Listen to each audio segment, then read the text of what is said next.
the important thing to remember is that in a credit-based system, the amount of credit is infinitely expandable. One very important thing. And the other thing is that a credit-based system, the credit is manageable. Somebody's always managing the value of that credit, especially in these hybrid systems we've had lately, where somebody can manage it. Where in a bouillon system, you can't manage the value of gold. It's what it is. And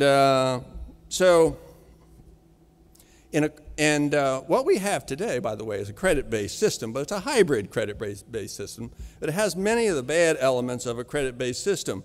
And it allows, and you know, it is essentially a Paleolithic or Bronze Age system which has been tried again.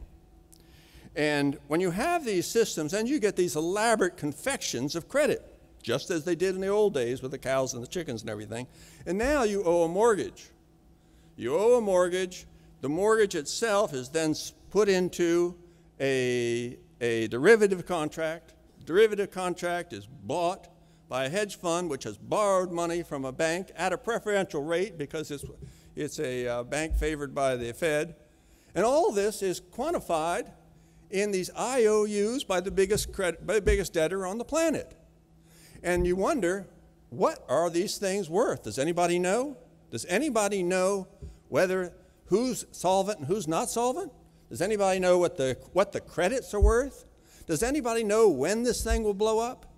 No, nobody knows. But there's no record, there's no record in all the historical record of any credit-based system in the modern world that has survived an entire credit cycle. And now we're getting to the turn in the credit cycle, so I think we're getting close to the time when we're going to find out whether this is something really, really new or whether this is a repeat experiment.